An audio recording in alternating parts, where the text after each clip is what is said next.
13 जून 2025 यह वह तारीख थी जिस दिन इजराइल ने ईरान पर ऑपरेशन राइजिंग लायन के नाम पर हमला कर दिया। इस हमले के पीछे का प्रमुख उद्देश्य जो कि इजराइल के द्वारा दिया गया वह यह था कि ईरान को परमाणु हथियारों को बनाने से रोकना है।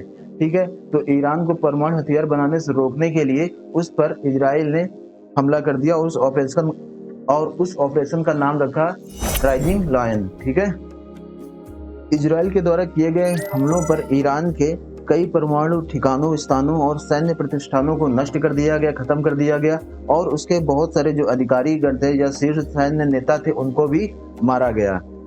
और ऐसा माना जाता है कि 1980 के दशक में जो ईरान और इराक का युद्ध हुआ था, उस युद्ध के बाद यह सबसे भयावह युद्ध था। तो इससे हमें पता चलता है कि जो ईरान और इजराइल के बीच सशस्त्र संघर्ष हुआ वो 13 जून 2025 को शुरू हुआ, जिसमें इजराइल ने ईरान के प्रमुख सैन्य और परमाणु सुविधाओं पर हमले किए। ठीक है, और जब ईरान और इजराइल के बीच युद्ध चल रहा था और जब उसका 9वां दिन था, उस दिन संयुक्त राज्य अमेरिका भी इस युद्ध में शामिल हो गया और ईरान पर बमबारी की गई। और अमेरिका ने 9वें दिन ईरान के परमाणु स्थलों पर 3 परमाणु स्थलों पर हमले किए और इस हमले के बाद यानी कि 12वें दिन अमेरिका ने सीज फायर का ऐलान कर दिया। और इस तरह ईरान और इजराइल के बीच चले आ रहे युद्ध के 12वें दिन अमेरिका के राष्ट्रपति डोनाल्ड ट्रंप द्वारा सीज फायर का ऐलान कर दिया जाता है और इस तरह ईरान और इजराइल के बीच जो युद्ध चला आ रहा था वो 12वें दिन आकर समाप्त हो जाता है। ठीक है, अब अगर हम बात करें कि ईरान और इजराइल के बीच जो संघर्ष के मुद्दे वो प्रमुख मुद्दे क्या हो सकते हैं, तो इनके प्रमुख मुद्दों में से एक है कि ईरान इजराइल के अस्तित्व को मान्यता ही नहीं देता है। ठीक है, जिसके कारण जो ईरान है वो हिजबुल्लाह जो कि लेबनान में है, हमास या इस्लामिक जिहाद जो गाजा में है, इन सबको क्या करता है, समर्थन देता है प्रॉक्सी वार के तहत। ठीक है, इनडायरेक्टली इन सबको सपोर्ट करता है क्योंकि ये जो सारे ग्रुप हैं ये इजराइल के विरुद्ध लड़ाई करते रहते हैं। इसके अलावा जो अगला कारण है वो कारण है परमाणु तनाव। ठीक है, परमाणु तनाव भी एक प्रमुख कारण है इन दोनों के बीच के मतभेदों का। जो इजराइल है वो ईरान के जो परमाणु कार्यक्रम है उसको अपने अस्तित्व का खतरा मानता है। मतलब उसका कहना है कि अगर ईरान परमाणु हथियार विकसित कर लेता है तो उसके लिए, इजराइल के लिए ये बहुत ज्यादा नुकसानदायक होगा, जिसके कारण वह इसको अपने अस्तित्व का खतरा मानता है। लेकिन ईरान का कहना है कि जो उसका परमाणु कार्यक्रम है वो शांति के लिए है, जिसको इजराइल पूरी तरह से नकारता है। तो आज के इस वीडियो में हम ईरान इजराइल युद्ध के परिप्रेक्ष्य में मध्य पूर्व को देखने का प्रयास करेंगे और इसको हम मैप के द्वारा देखेंगे और जानेंगे कि ये जो मध्य पूर्व क्षेत्र है इसमें कौन कौन से देश हैं और क्यों यह राजनीतिक और आर्थिक रूप से इतना महत्व रखता है। ठीक है, तो जो मध्य पूर्व क्षेत्र है वह दुनिया के सबसे भू राजनीतिक रूप से महत्वपूर्ण और आर्थिक और ऐतिहासिक रूप से समृद्ध क्षेत्रों में से एक है। ठीक है, इसे अक्सर सभ्यता का पालना कहा जाता है। ये जो मध्य पूर्व क्षेत्र है इसको सभ्यता का पालना भी कहा जाता है। क्यों कहा जाता है? क्योंकि यहाँ पर प्रमुख विश्व धर्मों, प्राचीन साम्राज्यों और कुछ शुरुआती मानव बस्तियों का जन्म स्थान है। यह क्षेत्र सुमेरियन, बेबीलोनियन, असीरियन, फारसी और मिस्रीय जैसी प्राचीन सभ्यताओं का घर रहा है। ठीक है, मध्य पूर्व। इस क्षेत्र ने यहूदी धर्म, ईसाई धर्म और इस्लाम जैसे धर्मों को जन्म दिया है, जिसने वैश्विक आध्यात्मिक और सांस्कृतिक प्रणालियों को आकार दिया है। ठीक है, तो यह मध्य पूर्व जो क्षेत्र है यह बहुत इंपॉर्टेंट रखता है क्योंकि यह सभ्यता का पालना वाला क्षेत्र भी है, क्योंकि यहाँ पर सुमेरियन, बेबीलोनियन, असीरियन, फारसी और मिस्री जैसी प्राचीन सभ्यताएं पली हैं। अब अगर हम इसके भौगोलिक दायरे की बात करें तो यह मध्य पूर्व एक अंतर महाद्वीपीय क्षेत्र है जिसमें पश्चिम एशिया, उत्तरी अफ्रीका और कभी कभी दक्षिण पूर्वी यूरोप के कुछ हिस्से शामिल होते हैं। ठीक है, इसे आमतौर पर या इसमें जो आमतौर पर कंट्री है उसमें से सऊदी अरब, ईरान, इराक, इजराइल, फिलिस्तीन, सीरिया, जॉर्डन, लेबनान, तुर्की, मिस्र, UAE, Qatar, Kuwait, Bahrain, Oman और यमन जैसे देश शामिल होते हैं। ठीक है, इस क्षेत्र में अरब लीग के 7 सदस्य देश हैं जिसमें Bahrain, Kuwait, Iraq, Oman, Qatar, Saudi Arab और संयुक्त अरब अमीरात शामिल हैं। यमन इतिहास और संस्कृति के आधार पर खाड़ी सहयोग परिषद के 6 देशों के साथ जुड़ा हुआ है। ठीक है, तो जो यमन देश है वो इतिहास और संस्कृति के आधार पर इनसे जुड़ा हुआ है। ठीक है, अब अगर आर्थिक रूप से बात करें तो आर्थिक रूप से देखें तो ये जो मध्य पूर्व क्षेत्र ये दुनिया के प्रमाणित तेल भंडार का लगभग 50% हिस्सा रखता है और ये प्राकृतिक गैस निर्यात क्षेत्रों में से एक प्रमुख खिलाड़ी है। तो आइए अब हम इसके बाद मैप के माध्यम से सीखते हैं मध्य पूर्व के बारे में, ठीक है। और वन बाय वन इसको हम 7-8 कैटेगरी में बांटेंगे और अलग अलग तरीकों से देखेंगे कि जो मध्य पूर्व का क्षेत्र है वो इतना फेमस या चर्चा का विषय क्यों बना हुआ है, ठीक है। तो ये हमारा मध्य पूर्व का एक मैप है, ठीक है, जिसमें हमने कंट्रियों के नाम यहाँ पर शो कर रखे हैं, ठीक है। जैसे आप यहाँ पे देख सकते हैं, ये सऊदी अरेबिया है हमारा, ये ईरान है, ठीक है। यहाँ पे कुवैत आपको दिखेगा, ये इराक हो गया, यहाँ सीरिया है, ठीक है। ये लेबनान हो गया, इजिप्ट हो गया, यमन हो गया और ओमान इसमें शामिल होते हैं, ठीक है। अब हम अगर सबसे पहले बात करें तो इसको हम देखते हैं भू राजनीतिक विज्ञान के आधार पर, ठीक है, जियो पॉलिटिकल डिवीजन के आधार पर, ठीक है। तो इस मध्य पूर्व क्षेत्र में कुछ ऐसे देश हैं जो ईरान का साथ देते हैं, कुछ ऐसे क्षेत्र हैं जो यूएस या इजराइल का साथ देते हैं और कुछ ऐसे क्षेत्र भी हैं जो कि न्यूट्रल हैं, ठीक है। तो आप यहाँ पे मैप में देख सकते हो, जो भी क्षेत्र आपको ग्रीन कलर में दिखाई दे रहे हैं वो ईरान लेड एक्सिस है, ठीक है, जिस मतलब कि जो ईरान का साथ देते हैं। तो इसमें से कौन कौन से देश हो सकते हैं जो ईरान का साथ देते हैं? एक तो पहला तो हमारा ईरान हो गया, उसके और ग्रीन कलर में कौन सा? सीरिया हो गया, ठीक है, और एक तीसरा हो गया लेबनान, ठीक है। तो ये जो तीन देश हैं ये ईरान का साथ देते हैं, ईरान को सहयोग करते हैं, ईरान, सीरिया और लेबनान, ठीक है। अब इसी तरह अगर बात करें कि यूएस बैक्ड ब्लॉक कौन से हैं जो यूएस का साथ देते हैं या इजराइल का साथ देते हैं, तो इन देशों में आप सऊदी अरेबिया को काउंट कर सकते हो। उसके अलावा हमारा हो गया यूनाइटेड अरब अमीरात हो गया, यूएई हो गया, ठीक है। और तीसरा हो गया हमारा जॉर्डन हो गया और इजराइल हो गया, ठीक है। यानी कि यहाँ पे 4 देश हैं जो कि यूएस बैक्ड हैं, इजराइल, जॉर्डन, सऊदी अरेबिया और यूनाइटेड अरब अमीरात, ठीक है। अब इसी तरह से इस क्षेत्र के कुछ न्यूट्रल देश भी, कुछ न्यूट्रल कंट्रीज भी हैं जो कि येलो कलर से दिखाई गई हैं, जिसमें से आपका यहाँ पर टर्की आ जाएगा, ठीक है, जो तुर्की वो भी न्यूट्रल है। इसके अलावा जो बहरीन है वो भी न्यूट्रल होता है और जो ओमान है वो भी न्यूट्रल की कैटेगरी में आता है, ठीक है। तो ये है हमारा पहला जियो पॉलिटिकल डिवीजन, जिसमें हमने देखा जो ईरान बैक्ड कौन कौन से कंट्री हैं, ईरान हो गया, सीरिया हो गया और लेबनान हो गया, ठीक है।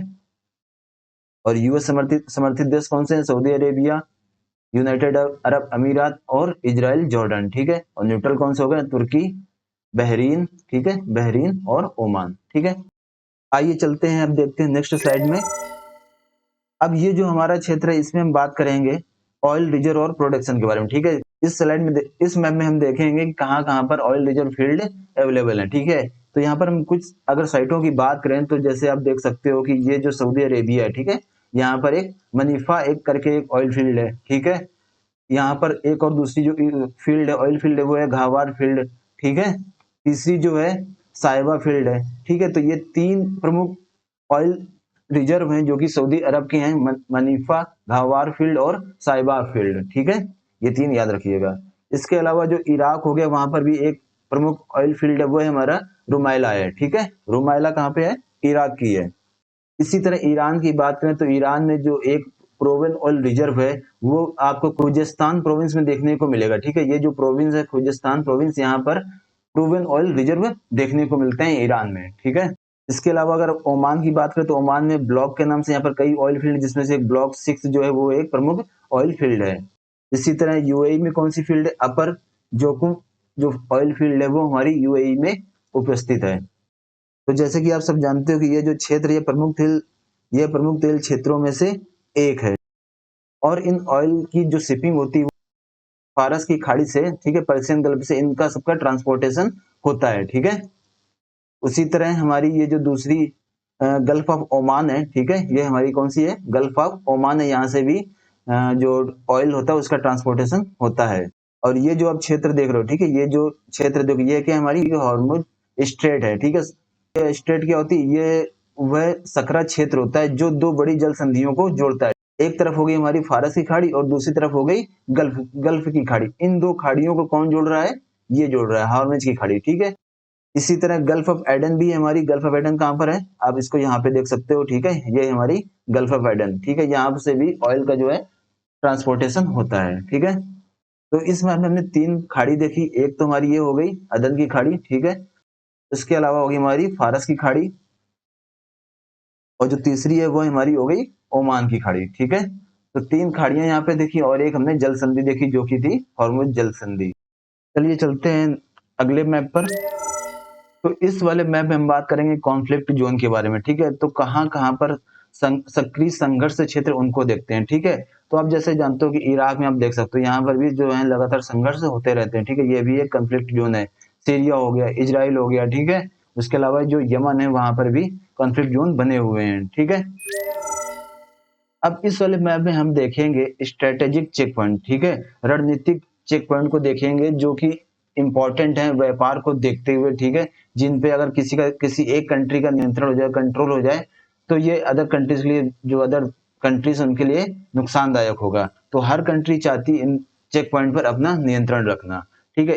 इसमें से जो तीन प्रमुख चेक पॉइंट की बात करते हैं यहाँ पे, तो इसमें से जो पहला है वह है हमारा स्ट्रेट ऑफ हॉर्मुज, ठीक है, जिसको हमने शुरुआत में भी देखा था, स्ट्रेट ऑफ हॉर्मुज, हॉर्मुज जल संधि। इसके अलावा जो दूसरा चेक पॉइंट है वो हमारा बॉब अल मंडब स्ट्रेट है, ठीक है, जो कि आपको यहाँ पे देखने को मिलेगी, जो कि गल्फ ऑफ एडन और रेड सी को जोड़ती है, ठीक है, या रेड सी और अरेबियन सी को जोड़ती है, ठीक है।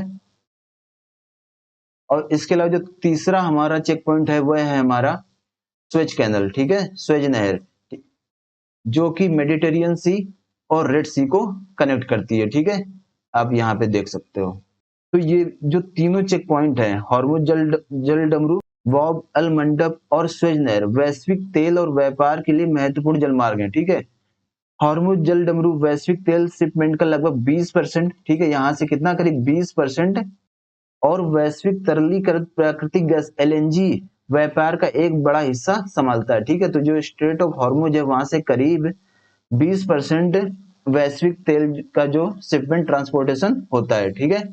इसी तरह अगर हम बॉब अल मंडप स्टेट की बात करें तो यहाँ से समुद्री तेल व्यापार का करीब 12%, ठीक है, करीब 12% व्यापार होता है, और तरलीकृत प्राकृतिक गैस एलएनजी करीब 8% हिस्सा यहाँ से ट्रांसपोर्ट होता है, ठीक है। इसी तरह स्वेज कैनल की बात करें तो यहाँ से भी करीब वैश्विक व्यापार का 10 से 12% व्यापार होता है, ठीक है, करीब 10 से 12% यहाँ से व्यापार होता है, जिसमें वैश्विक कंटेनर यातायात का 30% और वैश्विक तेल व्यापार का लगभग 9% शामिल है, ठीक है। तो ये नहर है, स्वेज नहर है, यहाँ से करीब जो कंटेनर होता है उनका जो आवागमन होता है उसका, उस यातायात का, उस ट्रैफिक का करीब 30% हिस्सा सिर्फ इसी कैनल से होता है, ठीक है, स्वेज नहर से होता है। और यहाँ पर ये भी याद रखिएगा, स्वेज नहर है, स्वेज कैनल है, वो मेडिटेरियन सी, ठीक है, भूमध्य सागर को लाल सागर से जोड़ती है। इसी तरह आप बॉब अल मंडप स्टेट्स को बोल सकते हैं कि ये रेड सी, लाल सागर और गल्फ ऑफ एडन को जोड़ती है। और जो स्टेट ऑफ हॉर्मुज है वह पर्सियन गल्फ, ठीक है, और गल्फ ऑफ ओमान को जोड़ती है, कनेक्ट करती है। तो यह था हमारा स्ट्रेटेजिक चेक पॉइंट्स। आइए अब चलते हैं अगले मैप पर, ठीक है। अब इस मैप में हम देखेंगे प्रॉक्सी युद्ध का प्रभाव, ठीक है, प्रॉक्सी वारफेयर इन्फ्लुएंस से। प्रॉक्सी वारफेयर क्या होता है, इस तरह के जो युद्ध होते हैं उसमें कोई एक जो कंट्री होती है वो डायरेक्टली किसी अदर कंट्री से एंगेज नहीं होती है, इसके बजाय जो उसके दूसरे दुश्मन देश हैं उन देशों को सपोर्ट करती है, जाओ और तुम लड़ो जाके, ठीक है, मतलब इनडायरेक्टली रूप से इन्वॉल्व होती है, ठीक है। तो ईरान भी यहाँ पर क्या है, एज ए प्रॉक्सी वारफेयर का ही इस्तेमाल करता है। तो ईरान अपने प्रतिरोध की धुरी के हिस्से के रूप में पूरे क्षेत्र में मिलिशिया का समर्थन करता है, ठीक है। जैसे कि आप देख सकते हो जो इराक है, ठीक है, जो इराक है वहां पे ये किसको, जो मिलिशिया है वहां की, उसको सपोर्ट करता है, उसको बैक करता है, ठीक है। इसी तरह जो हिजबुल्लाह है जो कि लेबनान में, उसको भी क्या करता है, सपोर्ट करता है। और गाजा में जो हमास है उसको सपोर्ट करता है। इसी तरह यमन में हुतीस को सपोर्ट करता है, ठीक है। तो इस तरह जो ईरान है वो प्रॉक्सी वार करता है। आइए अब हम चलते हैं अगले मैप पर, ठीक है। अब इस मैप में हम समझेंगे अब्राहम एकॉर्ड के बारे में, ठीक है, समझेंगे कि अब्राहम एकॉर्ड क्या थी, ठीक है। तो जो अब्राहम समझौता है वो इजराइल और कई अरब देशों के बीच संबंधों को सामान्य बनाने के उद्देश्य से किए गए समझौतों की एक श्रृंखला, एक सीरीज है, ठीक है, जिसमें मध्यस्थता ट्रंप प्रशासन के दौरान की गई थी। इन समझौतों में विशेष रूप से इजराइल ने संयुक्त अरब अमीरात, ठीक है, यूएई के साथ, बहरीन के साथ, ठीक है, यहाँ पे बहरीन के साथ, और मोरक्को के साथ, मोरक्को हमारा कहाँ है, यहाँ पर, ठीक है, और मोरक्को के साथ समझौतों पर हस्ताक्षर किए हैं। इस समझौते से क्या होता है, इन समझौते से जो युद्ध चला आ रहा होता है इजराइल का मोरक्को के साथ या यूएई के साथ या फिर बहरीन के साथ, वो युद्ध क्या होता है, धीरे धीरे वो जो युद्ध खत्म हो जाता है और जो उनके बीच का रिलेशन है वो नॉर्मल होने लगता है। अब सूडान की बात करें तो जो सूडान था वो भी पहले शामिल था इस युद्ध में, लेकिन जब वहां अशांति फैल गई तो वो इस समझौते से बाहर आ गया। तो ये समझौते मध्य पूर्वी कूटनीति में एक महत्वपूर्ण विकास थे, जिसमें लंबे समय से चले आ रहे तनाव को कम किया और आर्थिक सहयोग और क्षेत्रीय स्थिरता की संभावना को बढ़ावा दिया। ठीक है, तो ये थी हमारी अब्राहम एकॉर्ड या अब्राहम समझौता। आइए चलते हैं अगले मैप में। ठीक है, तो इस मैप में हम देखेंगे शिया और सुन्नी डिवाइड। ठीक है, कि कौन से क्षेत्र हैं जहां शिया की मेजोरिटी और कौन से क्षेत्र जहां सुन्नी की मेजोरिटी है। ठीक है, तो आप इस मैप में देख सकते हो कि जहां शिया मेजोरिटी वहां रेड कलर देखने को मिलेगा। ठीक है, तो यहाँ पर ईरान, यहाँ पे क्या है, शिया मेजोरिटी में है। इराक होगा, यहाँ शिया मेजोरिटी में है। और इसके अलावा बहरीन, ठीक है, यहाँ भी शिया मेजोरिटी में। ठीक है, बहरीन में तो 3 देश हो गए, बहरीन, ईरान और इराक, जहाँ शिया मेजोरिटी में है। और सुन्नी मेजोरिटी की बात करें तो ये इजिप्ट में है, सऊदी अरेबिया में है और यूनाइटेड अरब अमीरात में है। ठीक है, इन 3 कंट्री में आपको सुन्नी मेजोरिटी देखने को मिलेगी, इजिप्ट, सऊदी अरेबिया और यूनाइटेड अरब अमीरात में। ठीक है, तो ये डिवाइड है शिया वर्सेस सुन्नी में। ठीक है, मध्य पूर्व क्षेत्र में। तो होगा, चलते हैं नेक्स्ट स्लाइड में। अब इस वाले मैप में हम थोड़ा सा ये देख लेते हैं कि जो ये मध्य पूर्व का क्षेत्र है, ठीक है, हमारा ये जो पूरा मध्य पूर्व का क्षेत्र है, ये किन किन समुद्रों या सागरों से घिरा हुआ है, या इसके कौन से या इसके चारों ओर कौन से समुद्र या सागर मिलते हैं। ठीक है, तो सबसे पहले हम यहाँ नॉर्थ में देखते हैं। ठीक है, सबसे ऊपर देखते हैं, तो आप यहाँ पे कैस्पियन सागर देख सकते हो। ठीक है, तो इसके नॉर्थ में अगर बात करें मध्य पूर्व क्षेत्र के, तो मध्य पूर्व के जो नॉर्थ में आपको कैस्पियन सागर देखने को मिलता है। ठीक है, यहाँ पे आप अरल सागर देख सकते हो। ठीक, इसी तरह आप थोड़ा सा इधर आओ तो यहाँ पर आपको ब्लैक सी देखने को मिलेगा। ठीक है, काला सागर यहाँ पे देखने को मिलेगा।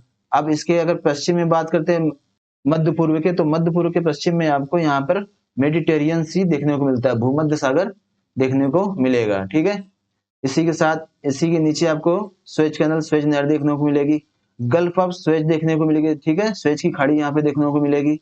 इसी खाड़ी के नीचे आपको लाल सागर देखने को मिलेगा। ठीक है, और इसी के नीचे आपको देखने को बाब मंडप स्टेट देखने को मिलती है, जो कि रेड सी और गल्फ ऑफ एडन को जोड़ती है। ठीक है, गल्फ ऑफ एडन हमारी ये हो गई, यहाँ पर गल्फ ऑफ एडन है। ठीक है, साउथ में इसके, ये हमारा अरेबियन सी हो गया साउथ में। इसी के साथ गल्फ ऑफ ओमान देखने को मिलेगी हमारी। ठीक है, ये हमारी क्या होगी, गल्फ ऑफ ओमान हो गई। और ये है हमारी कौन सी स्टेट है, हमने इसको ऊपर देखा था, स्टेट ऑफ हॉर्मुज। ठीक है, और ये हो गई हमारी पर्शियन गल्फ, फारस की खाड़ी। ठीक है, तो इसमें हमने देखा मैप में कि जो मध्य पूर्व का क्षेत्र है वो किन किन सागर या खाड़ियों से घिरा हुआ है। ठीक है, तो आई होप ये आपको समझ में आया होगा मध्य पूर्व के क्षेत्र को जो हमने मैप के द्वारा देखा। मिलते हैं अगले किसी और वीडियो में, तब तक के लिए धन्यवाद।